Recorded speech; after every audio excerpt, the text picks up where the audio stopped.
Hey everyone, Kevin Hanlon here. I go by Skyburial on Nugget Bridge and Twitter, and you're watching my VGC laddering series, Spire to the Sky, which we play on Battlespot on Pokemon Sun.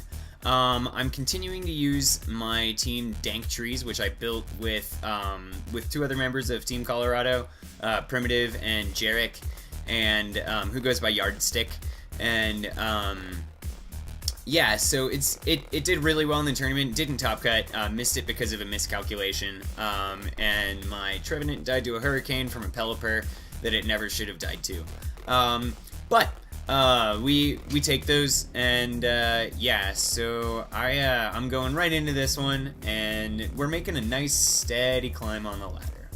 So hopefully nothing surprising. The 1500s is honestly my least favorite spot on the ladder. It's just so unpredictable. Yeah, so let's see. My really similar to, I think, no, that guy's name was Caesar. This looks really similar to the team that I battled on the last episode in the first battle. So I think I'm just gonna do what I did in that last battle. I'm gonna go with Trevenant and Tapu Koko in the front, because if he leads Gigalith, then I can bring Politoed in and get my weather. And then I'll put Politoed in the back, and I'll bring Metagross, and honestly, that's what I like against these teams. So yeah, I think the only thing that really, wow, I mean, it's an identical team to the one that I battled that Caesar had. It must be like, I think it looks like something Chuppa would use, so I think they probably net decked it from like Chuppa Cross. Yeah, it's pretty solid standard, but with Gigalith. And Chuppa's been using teams like that. Alright, so my opponent leads with Garchomp and Tapu Koko. Alright, cool. So I think I am going to... Well, there's a couple things I can do here, but I'm pretty safe to just go for a Trick Room, unless he has like Taunt on his Tapu Koko. You'll catch me saying that a lot, and that's because sometimes it catches me off guard. It's usually suboptimal to run Taunt on Tapu Koko, but some people do it just to make sure that they don't have to go up against Trick Room. That being said, I think I'm going to let my Tapu Koko go down this turn, and actually, I think I'm going to, yeah, I'm going to let my Tapu Koko go down this, no, I'll Volt Switch the Tapu Koko, and I'll go for Trick Room. Alright, so he goes for a Volt Switch as well, so that's really interesting. Maybe he goes in Gastrodon here, just to completely deny me of the Volt Switch. Be a bit of a madman play, honestly. Like, you usually want to... Okay, so Celesteela comes in here, so I should be able to take that out with the Volt Switch, actually. Unless it's, like, a very different set of a Celesteela, but... Oh, okay, so it barely lives. But, yeah, so I am going to get Trick Room up this turn. And, I'll get to bring in my Politoed. I don't really want to take the Earthquake that I think the Garchomp's going to go for, so... And it might also go for like a Fire Fang or something like that onto my Trevenant, so I want to make sure that none of that shenanigans happens. Alright, so it is just a regular Earthquake coming out from the Garchomp. And I think that my opponent made a good play, and actually did something very similar to what I was going to do. So, yeah, that's fine. My opponent can't go for a substitute this turn, so I think I will burn the Garchomp, and I'll go for a Scald onto the Celesteela. I can easily take another Earthquake with Politoed, and he doesn't really have a way to prevent my Will-O-Wisp from going off, so he'd have to, yeah, he'd have to make some really suboptimal plays in order to keep me from burning this Garchomp. My Will-O-Wisp might miss. And that's always something that can happen, but it looks like it does connect. So this turn's going really well for us, and that means that our Metagross in the back is really safe. And Celesteela goes for a Heavy Slam onto Trevenant.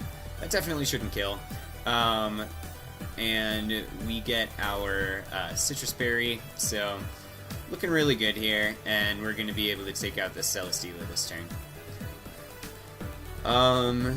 I shouldn't even go down to a Fire Fang, I don't think, unless it burns. Alright, so it's just another Earthquake coming out, and that's fine. I think my opponent probably brought his Gastrodon. But, yeah, so things looking great. I don't know what I do here if I'm my opponent. Oh, excellent. Alright, so we get our Citrus Berry Harvest. I love my Trevenant. I've just got to say, like, there was a point in the tournament, like, at Athens, where, like, it was dead quiet. It was, like, round 8, probably, like, 10 p.m., and, like, I just, like, scream out in the middle of the auditorium, just like, marry me, Trevenant! Because, man, it was just, it was so hype. Like, I lived, like, 5 flamethrowers, or something like that, from an Arcanine. Just absolutely crazy. Oh, okay, so my opponent goes for a Protect on his Tapu Koko. I'm not sure what he's delaying there, but yeah, I'm just gonna do this. So I'm just gonna do my me thing, you know, like take these Earthquakes. Cause yeah, I should be able to survive even a few more, honestly. And now if I get a Citrus Berry, I get to get that recovery.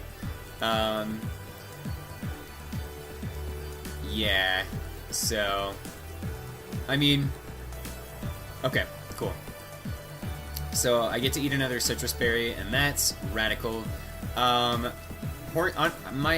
Trevenant's not intimidated or anything, so honestly, like, this Horn Leech should take out the Tapu Koko with a Scald. It usually does, like, a really good bit of damage. And if not, then Politoed goes down, and that's perfectly fine. Alright, let's see what my opponent brings in. Alright, so he did bring his Gastrodon. So that's a little unfortunate, but that means that he doesn't really have anything that can hurt my Trevenant at this point, so honestly, like, I can just carry the game with Trevenant. I'm gonna give this Gastrodon a little boost, but that's not really a problem, because it's gonna die to a Horn Leech from Trevenant. So, maybe we see, okay, yeah, just a Discharge coming out. So hopefully that doesn't fully paralyze the Trevenant, just because, that would kind of slow me. Okay, so it does fully paralyze my Trevenant, so that happens. Yeah, I'm just gonna bring in Metagross here. I've got a few more turns of Trick Room left, and, it shouldn't be, honestly, like, Trevenant and Metagross should be able to just muscle out the rest of this game. I'm not looking forward to, how many turns of Trick Room do I have left? I just have the 1 turn of Trick Room left, so we might see a double Protect here. But, yeah, I'm just, in case that he protects, I think that a Corkscrew Caress should take out this Tapu Koko. So, alright, so Tapu Koko does protect, so I'm gonna get this Corkscrew Crash off, and I think it'll do enough damage to take it out.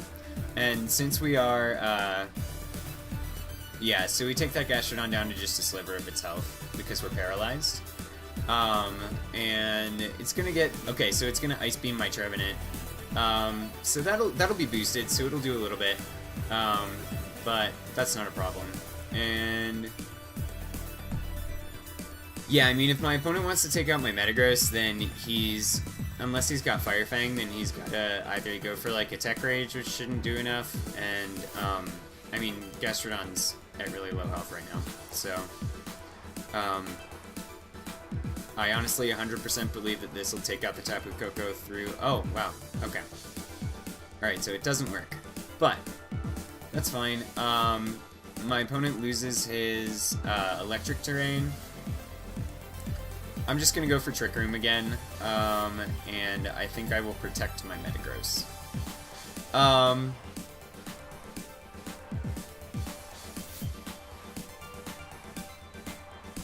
Alright, so my opponent brings in their Garchomp. And Ice Beam might take me out, actually. And if that's the case, then... Oh, okay, so Gastrodon goes for Recover. Okay, cool. So, as long as Trick Room goes up, I should be able to take out Gastrodon next turn. Alright, so Trick Room does go up. So, I think I will Meteor Mash the Garchomp. Alright, Nice. There's that harvest. There's that harvest that we love. Alright, cool. So we're gonna go for this Horn Leech. And I will Meteor Mash the Garchomp. I kind of expect to see a Scald. Okay, cool. So my opponent just forfeits. Alright, cool. So yeah, Trevenant's just really hard to kill. I think that's what it comes down to. Just like there are some teams that just can't kill Trevenant. Like they have no way to do it once it gets momentum going.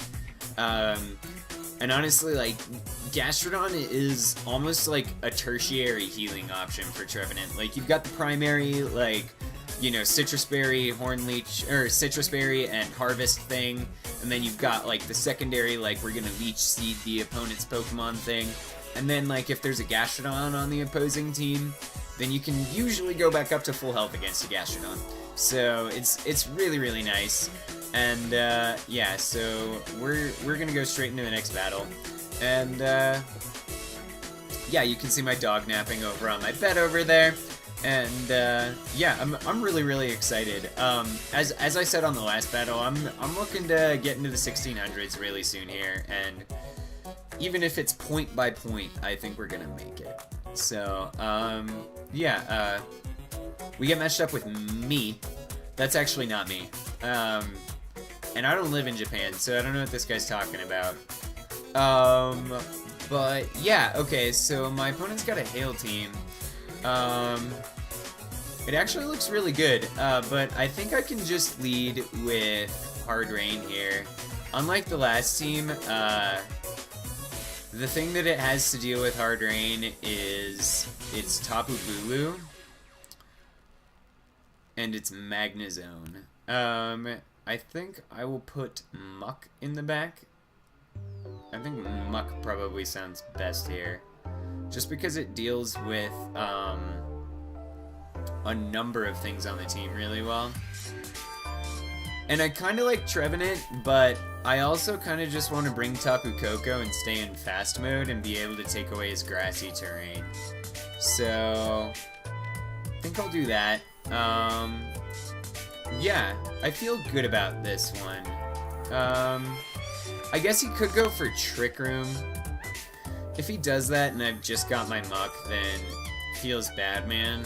But I think you take a look at my team and you think, well, I'm gonna bring my Garchomp, so because I've got 3 Pokemon that are weak to ground. And honestly, like, that kind of makes his Tapu Bulu helpful for me.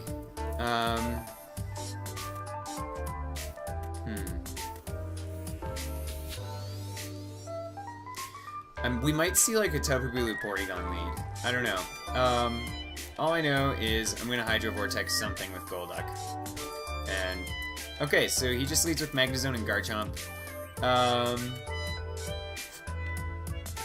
I think that on this turn I am going to Hydro Vortex the Magnezone, and I'll go for a Scald on the Garchomp.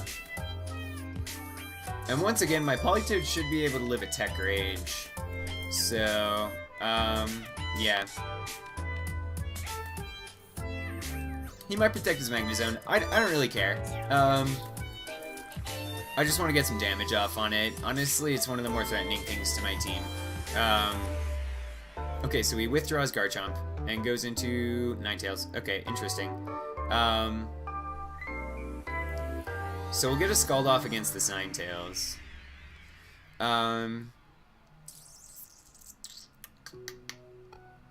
He'll probably take out one of my Pokemon, probably the Politoed, honestly.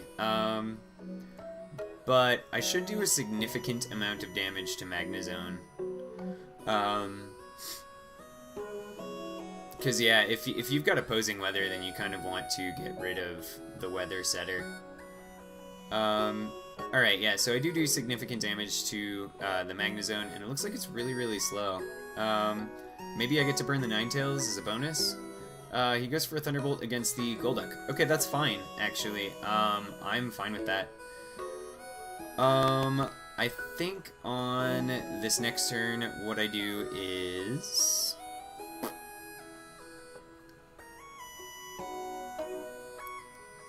I'm definitely going to bring in Tapu Koko. And I've got my Muck in the back.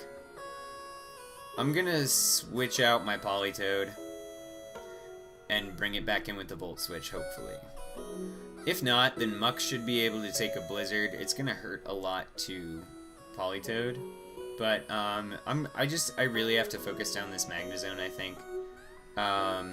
And a Volt Switch should take it out at this range. Volt Switch honestly does like 60% to Magnezone in most cases. And I've broken the Ninetales Sash, so in the perfect situation, I get to see a double Blizzard miss. But yeah, so that's what we're going for. I don't think that the Magnezone has Protect. I think it's probably a, I mean, we might see Garchomp come in. I don't know. Oh, Ninetales goes for Aurora Veil. That's really unfortunate. I don't know if I can take it out after Aurora Veil. Not Ninetales. I mean that I might not be able to take out the Magnezone after an Aurora Veil. Yeah, that's really unfortunate. That's not going to do enough. Okay. Let's see what my opponent went for. We know that my Politoed outspeeds the Magnezone. So if he didn't Thunderbolt, or if she didn't Thunderbolt, sorry, then I think I can just go for a Scald on the Magnezone. Okay, so it's another Thunderbolt onto the Muxlot. Okay, so that's cool. I can live that. And I get paralyzed, but I get my Figgy Berry to proc. And so yeah, I think on this next turn, I'm just going to go for a Scald on the Magnezone. If my opponent goes for a Freeze Dry, then I can get out of any possible freezes. And yeah, this battle isn't going perfectly, but I am getting some good damage off. So, alright, so maybe we see Garchomp come in here, we see Celesteela come in here, so that's going to be perfect for my opponent. And we get the Scald off against Magnezone. Yeah, this is looking pretty bad for me, honestly. Like, really, really bad for me. Aurora Veil was a really clutch play. I think that's a Scarf Ninetales. Because my Volt Switch should have gone before Aurora Veil. Yeah, that's a Scarf Ninetales. It would have to be. Yeah, you know, sometimes things like that happen. You know? Sometimes it just happens. Since it's Scarf, I think I'm just gonna go for a Poison Jab on the Ninetales, and I'll switch in my Tapu Koko. I want to be able to take out the Celesteela, and even though, like, anything I would do to take it out would be really obvious, that's my out at this point. Alright, so my opponent goes for a Freeze Dry onto what was previously my Politoed, and a Leech Seed onto my Muck. Alright, cool, so I think I might be able to take it out with a Poison Jab this turn, but maybe not. Aurora Veil is really unpredictable. Alright, so we do get to take out our opponent's Ninetales. Cool. I'm in a really, really poor situation here. Muck's done its job, but Aurora Veil is really going to screw with me. And I think my opponent's got like 5 turns of it left, and I need it down in order to kill the Garchomp.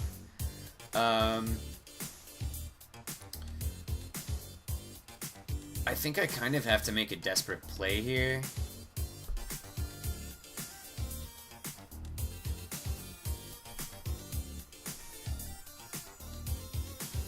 So I think I could...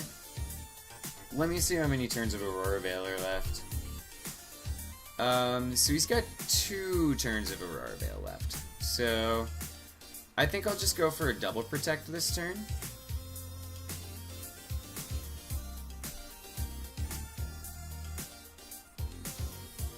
Hopefully we don't see a Substitute go up. If a Substitute goes up... Okay, so Celesteela just goes for Protect.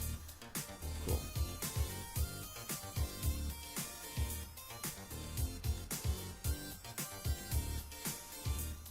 Alright, I don't know how I'm gonna beat this Garchomp.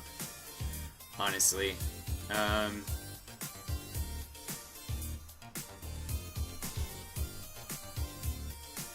gonna have to be through shenanigans. I think that's what it comes down to.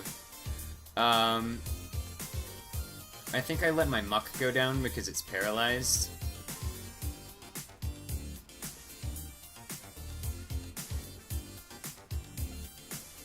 I think that because I don't have Trick Room up, that Celesteela is probably slower than my Politoed, and because of that, if I Perish Song it, then it would be slower, and it would die last. But we'll have to check that speed stat. I think I'm gonna knock off this Garchomp because it's Life Orb, and I'll go for a Volt Switch on the Celesteela just to chip at it a little bit. Alright, my opponent goes for the double protect. Thunder definitely wouldn't have killed, so, yeah. This is gonna be so hard. Thankfully, Aurora Veil goes down this turn, so if by some, like, act of God that Muck lives this Earthquake, which I don't think it should, then, we should be able to KO the Celesteela at the very least. And Dazzling Gleam should do a good bit. Alright, I think I have to make a call in order to win this. I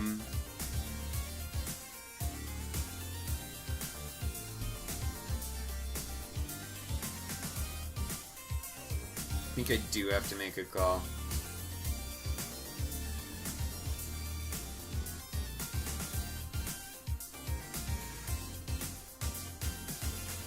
I think my opponent goes for a safe protect on their Celesteela.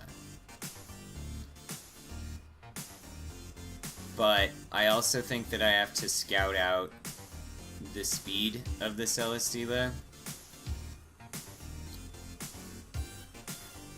I think I'm going to try to burn the Garchomp and get a little bit of chip off on it.